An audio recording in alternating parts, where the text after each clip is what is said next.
Feeling clean and revived and a little wet and a little dry and a little bit of sunshine. Yes, we have a decision to make today, right? We can choose love, we can choose happiness. That's what I'm going to choose today.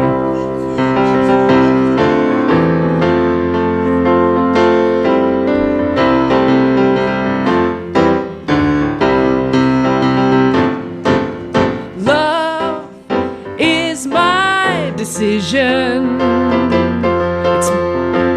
It's up to me to give of my heart.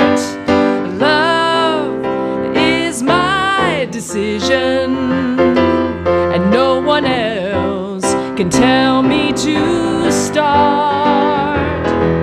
'Cause once I decide to change my mind, show me how. And love is my decision. It's my decision right here, right now.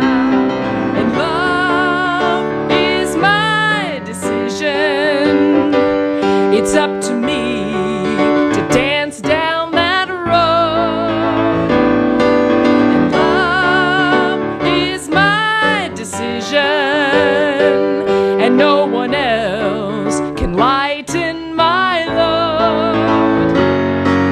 'Cause once I decide to change my mind, God will show me how. And love is my decision. It's my decision right here, right now. It's my decision right here, right now. It's our decision right here, right now.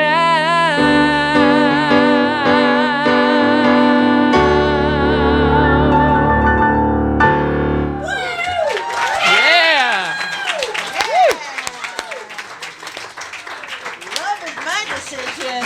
Thank you, Kathy. Thank you. How are you this morning?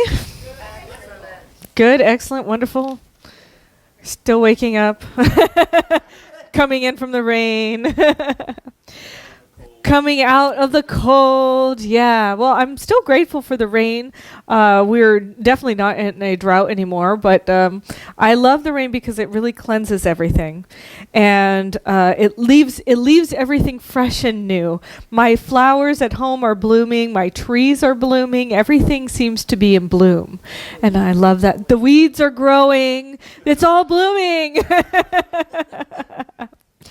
Well, this month we're talking about education and continuous improvement. Every month we've had this thing going on from home office. Actually, it was kind of a grassroots effort from different centers across the globe that we wanted to come together and have a united front in teaching all of our different centers. And so a group of people got together and visioned and created an idea of possibility that we would have all of these ministers from all across the globe donate different topics and different sermons, and then each topic would be taught by most of the centers around the world on the same day. So everybody else all around the globe is learning about education and continuous improvement this month, for the month of March. So it's really exciting because we get to learn about the values that we have at Centers for Spiritual Living. There's this huge values quiz. It wasn't a quiz, it was a survey that went out to all the membership of all the Centers for Spiritual Living, asking, what do we value? What's important to us? What do we really, really know as the crux of this organization that we want to say, this is who we are? And what we did is each month we went ahead and plopped in those values for every month, and that's what we're teaching about this year, as we teach in 2017. So one of the values of Centers for Spiritual Living is education and continuous improvement. And our topic today is reachable and teachable. In the Science of Mind textbook, it says, the practice of truth is personal to each. And in the long run, no one can live life for us. To hold one's thoughts steadfastly to the truth may not be easy in a rapidly changing world, but to the one who makes the attempt, much is guaranteed. I really love this because we have this book of the month. It's called Daring Greatly by Brene Brown, and I am really digging it. I am loving this book. We have them for sale in the back of the room if you want to buy them after service. And she actually got this topic from Teddy Roosevelt. He had a speech called Citizenship in a Republic. And in the speech he said, "It is not the critic who counts, not the man who points out how the strong man stumbles. The credit belongs to the man who is actually in the arena, whose face is marred by dust and sweat and blood, who strives valiantly, who errs, who comes short again and again, and who at best knows in the end the triumph of high achievement. Or, at the worst, if he fails, at least he fails while daring greatly." So I want to encourage each and every one of you to dare greatly. Now, how do we do that? How do we dare greatly? Well, we're going to explore this idea of daring greatly, and it has to do with this very beautiful word that everybody loves so much called vulnerability. Yay. Excuse me, actually. I know. So in the next 3 weeks, we'll explore what drives our fear of being vulnerable. How are we protecting ourselves from vulnerability? What price are we paying when we shut down and disengage? And how do we own and engage with vulnerability so we can start transforming the way we live, the way we love, the way we parent, and the way we lead? In the book, it says, vulnerability is not knowing victory or defeat. It is understanding the necessity of both. It's engaging and it's being all in. And so I'm encouraging everybody here to be all in their own life. So I'm curious. There's some myths about vulnerability, and we're going to talk about our myths today. The first myth is that vulnerability is weakness. So I'm curious to find out, what would you say are some examples of vulnerability? I want you to go ahead and finish the sentence. Vulnerability is crying. Weakness. Being open. Saying I love you, yeah. Dancing. Trusting, yeah. Sharing yourself. Without expectation, yeah. Scary sometimes, yeah. Authentic. You had your hand up? No, somebody over here. No, don't pick me, Yeah. Yeah, living your life openly without fear of retribution. Yeah. Yeah, for me, it's saying things that make me uncomfortable, that I have to admit about myself that I don't want to. Publicly. I do this every Sunday.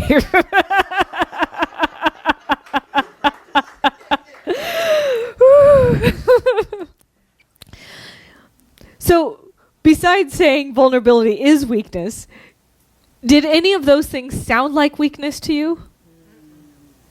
No. Exactly, it's courageous. It's courageous to be vulnerable. It sounds like truth and it feels like courage. How else does vulnerability feel? Whenever you're vulnerable, how does it feel to you? Out of control, yeah.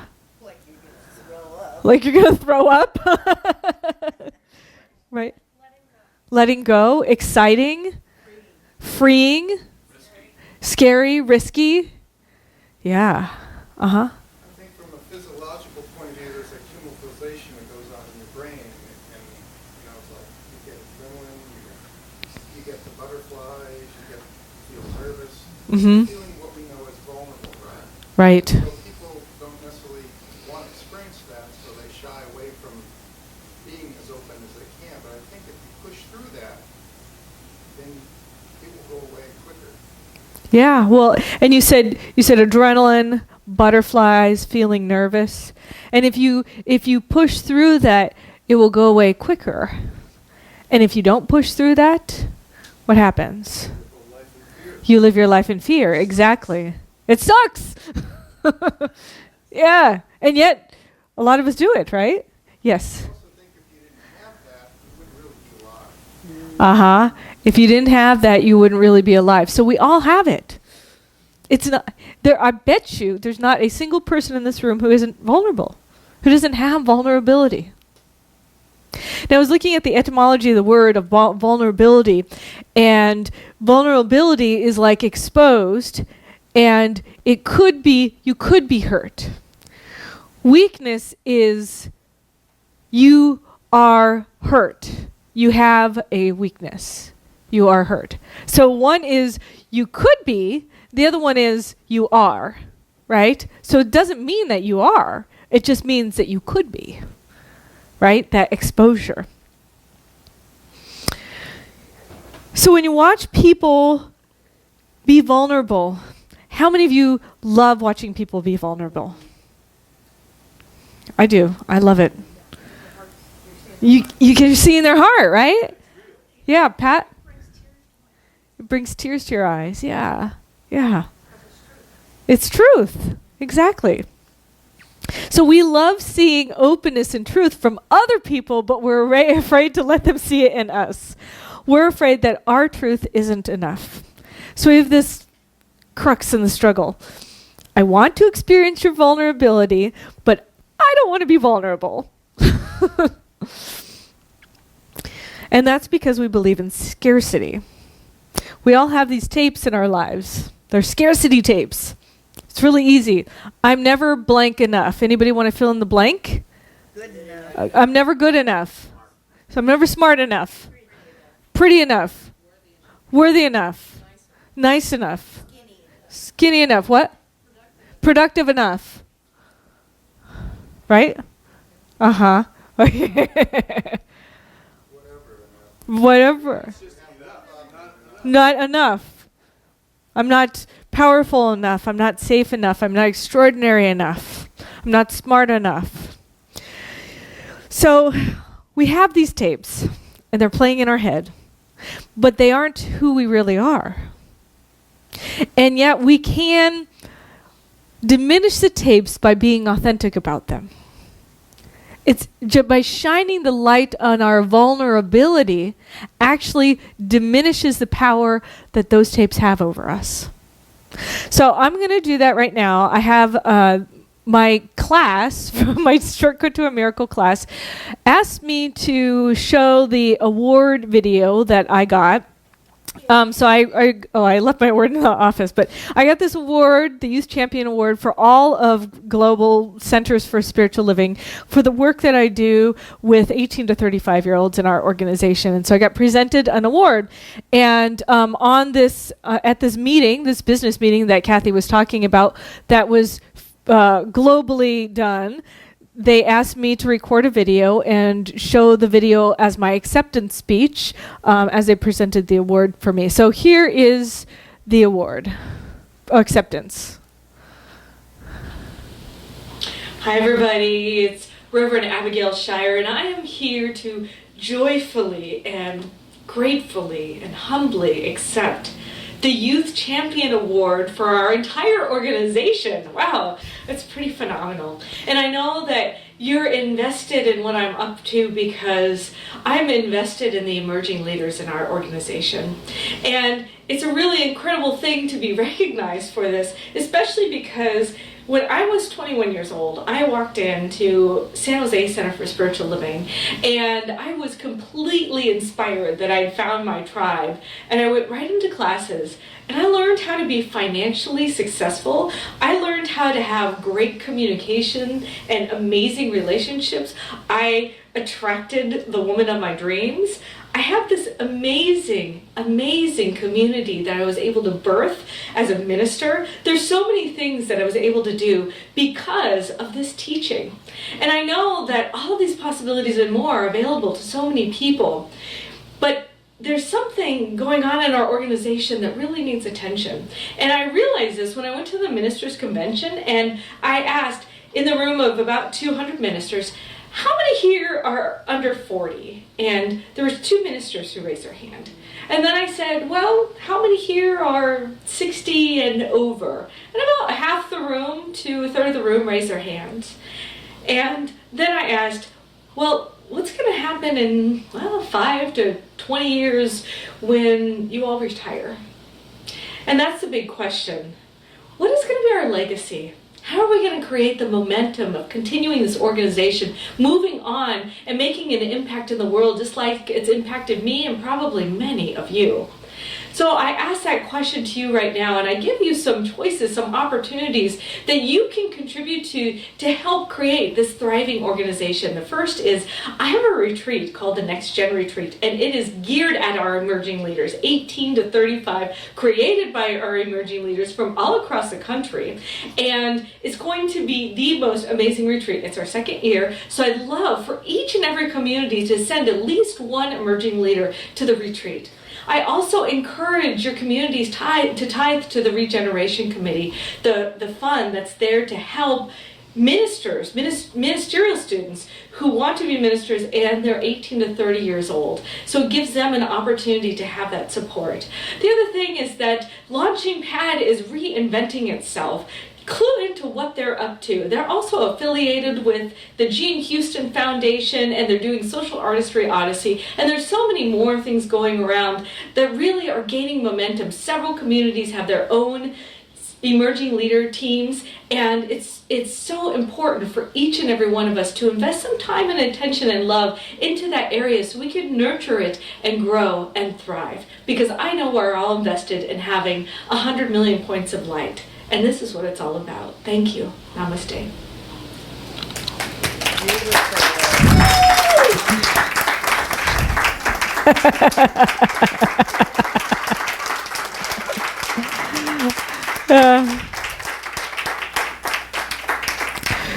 So here's the award. Christopher came and brought it to me. So I have to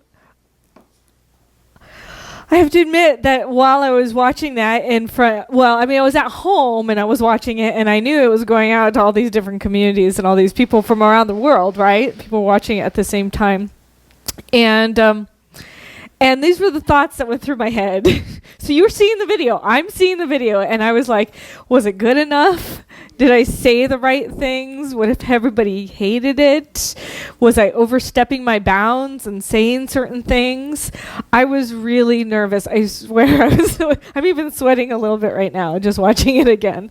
And it's interesting because even if everybody hated it, then would I be basing my worthiness on other people's opinion of me?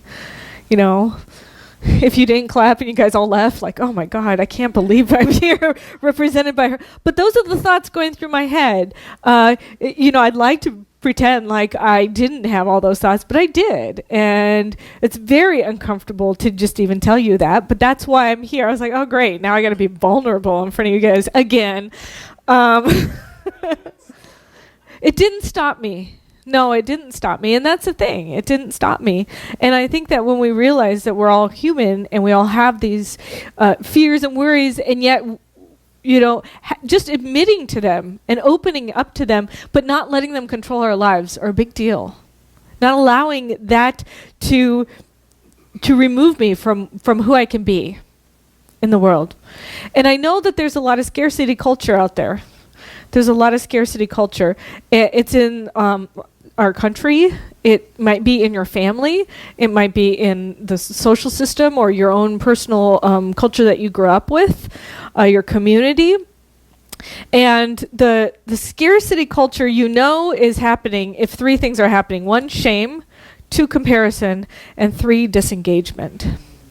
So if people are shaming other people, if there's comparison, like there's healthy competition and then there's competition where it's like putting people down and suffocating and over comparing and allowing people to be judged by one narrow standard instead of the multiplicity and the diversity that our planet is. So how do we transform this kind of this culture of scarcity that happens in various areas of our life? Well, it takes awareness, commitment, and work every day. That's what Brené Brown says. And I like that. She has this quote. She said, "The counter approach to living in scarcity is not about abundance. The opposite of never enough isn't abundance or more than you could ever imagine. The opposite of scarcity is enough." Or what she calls wholeheartedness. At the core of wholeheartedness is vulnerability and worthiness, facing uncertainty and still knowing I am enough. So in order for us to open ourselves up, we have to be reachable. It's easy for us to sit at home and be the same person we've always been. But it's much more challenging for us to open up and expose who we really are to everybody and be willing to grow and be willing to be authentic. The more I learn about things like privilege, the more I recognize that there's just things that I've been very naive about in our world. And it also gives me the opportunity to say, I didn't know. I don't need to be ashamed for the fact that I didn't know. But now that I'm educated, I have the opportunity to stand up and do something about it because I don't have to not know anymore. So the first myth was that vulnerability is weakness. The second myth is I don't do vulnerability. So people might say, I'm an engineer. We hate vulnerability. I'm a lawyer. We eat vulnerability for breakfast. Or maybe guys don't do vulnerability. Well, there's no get out of vulnerability free card. There's the only way you can dare greatly is by being vulnerable. So one way you can do that is by trying something new. You could try something. You know how your script might say, "Oh, I don't do creativity." Mine was, "I don't sing." I'm working on that one. I am working on that one. But it might be just learning a new way. In this teaching, we teach a way to pray that's different from other different teachings. So our way of praying is about affirmative prayer, and it's taking ownership and having a collaboration and a co-creation with the divine. But there's certain ways to pray, and it's uncomfortable whenever you're learning it for the first time. I encourage my class members to pray out loud their invocations and benedictions. And I have many class members in here. How is that for you? Hard. Yeah. Getting better. It's vulnerable. It is. It's vulnerable to pray out loud in front of people. And yet, all of them are doing extraordinary jobs. So you got to step through that uncomfortableness. Pat?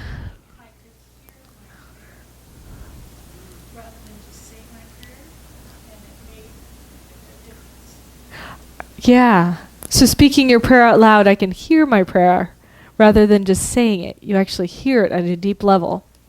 So I want to encourage you to step out and try something new. Do something different. Do something that is out of your comfort zone. And you're not going to be the expert.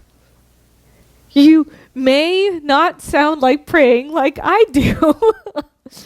But I've been in this teaching for 17 years. I've been praying for a long time out loud, and I still listen to other prayers. I listen to all those practitioners, you know.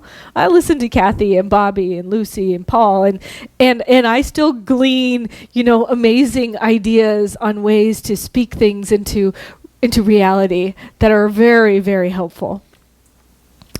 So the third myth is that vulnerability is letting it all hang out. What it is it's about sharing our feelings and our experiences with people who have earned the right to hear them.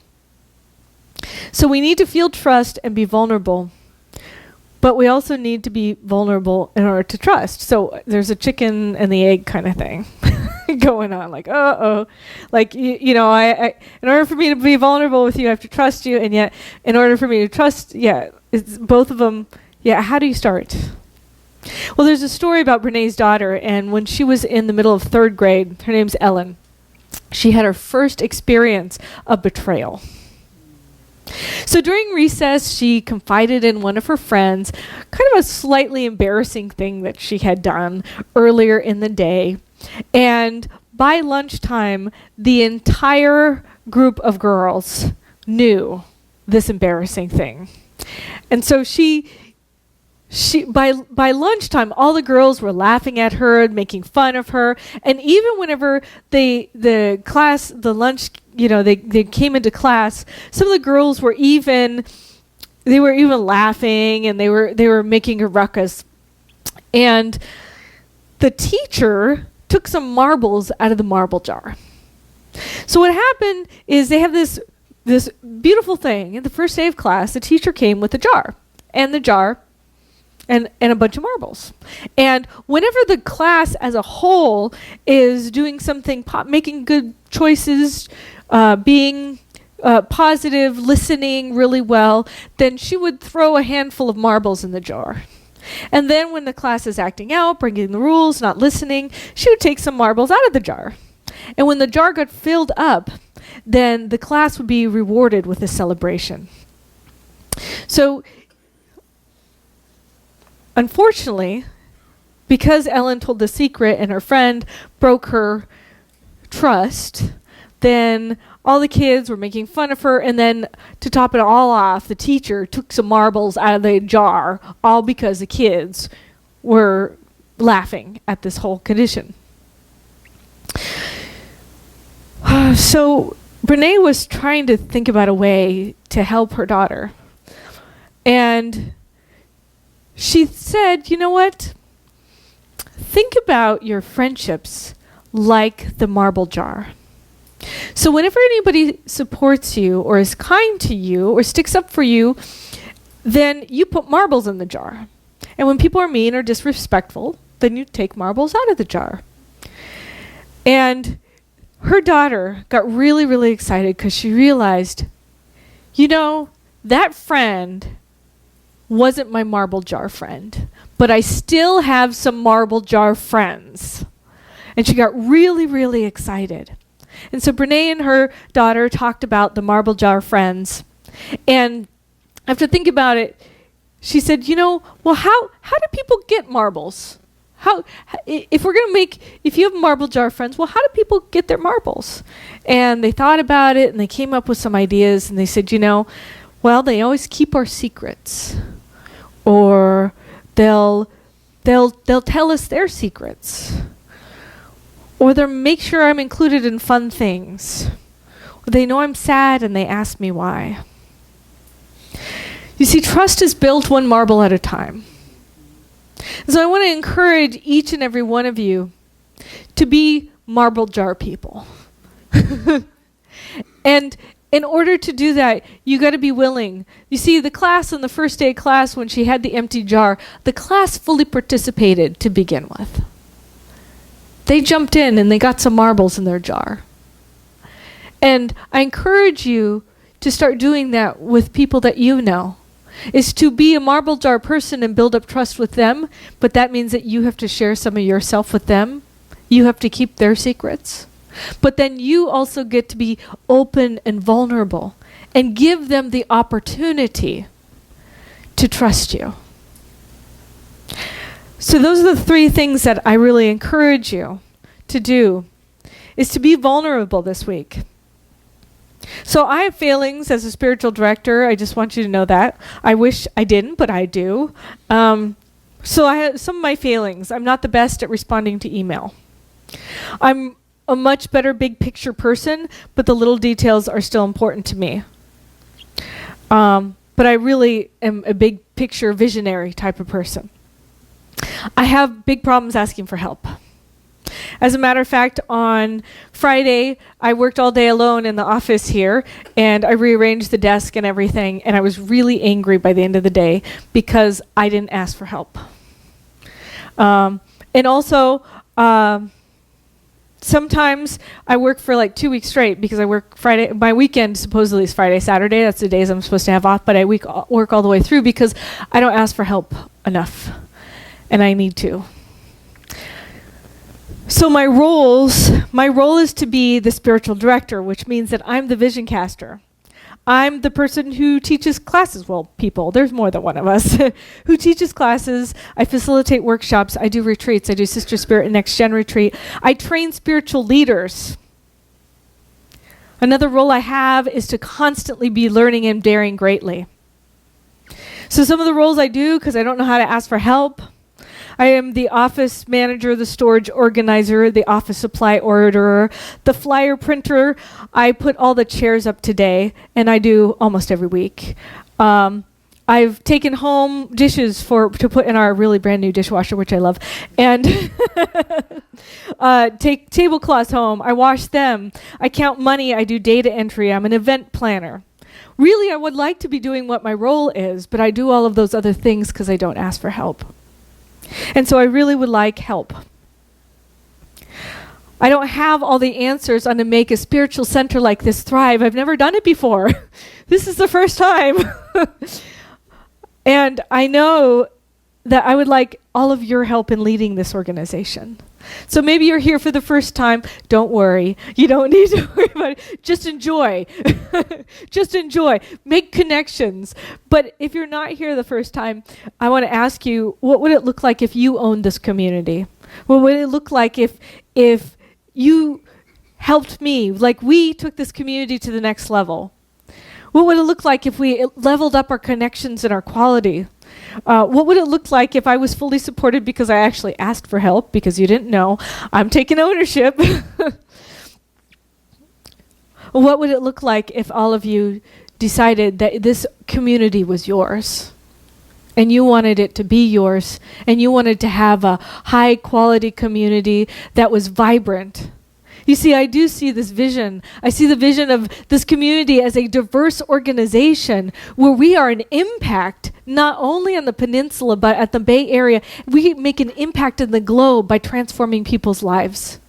By spiritual practice, education, service, we're serving all over the place. We're teaching people how to live the lives of their dreams. We're having a center that is thriving with workshops and spiritual practices so you could come here and get tuned in and tapped in.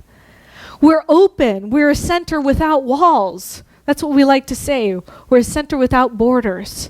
So we're open. We collaborate with other centers. We cooperate. We coordinate. This is the vision I have for us. And this is what I know is possible, but I really need your help.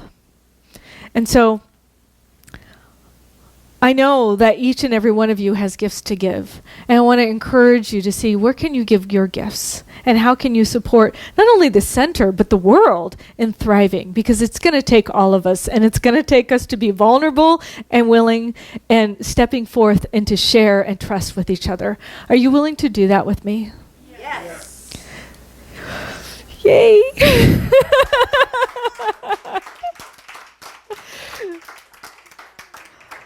I'm so grateful for you. I love you all. Thank you. Okay, I'm going to pray now. Oh, ooh. Okay, now I'll pray. It's like music, somebody's phone. That's okay. I was like, this is great background music for my prayer. I'm so grateful to know that this is the center. This is the moment, this is the time when the infinite is showing up. I'm so grateful to know that the infinite everything, God itself, is the great creator, the great illustrator, the great designer, the great curator. And it is curating for each and every one of us the life, the design of our dreams. And so I know and claim that I'm willing to be authentic and open and vulnerable. I'm willing to love the rain as it hits the window. I'm willing to see that beautiful bounty of rain as it is overflowing with abundance, knowing that it is showing me that I am enough. I am worthy to just be. I am worthy no matter what. And so I declare that each and every one of us goes through this week with that open feeling, that willingness to be open and vulnerable, because the willingness to be open and vulnerable leads to daring greatly. And so I declare that this is a community that dares greatly, that each and every one of us steps into the fullness of our dreams, of our desires, and of our deepest heart's connections with each other. I'm so grateful to see it, to know it, and to declare and to know that this community is transformed because of today. Something has shifted. We are gifted. We are lifted in ways that are powerful and profound. And so I open to that truth pouring in and through me. I surrender into it. I allow it to become me. And I know that it is the divine doing its great work through me. And it's doing it through each and every person here. And so as I surrender to that, I am absolutely grateful, so grateful, so grateful, so grateful for this community, so grateful for this opportunity, so grateful for this life that I live and all of its different avenues and diversity. I am so grateful. So I release this prayer, letting it go and letting it be, and so it is. So it is. Thank you.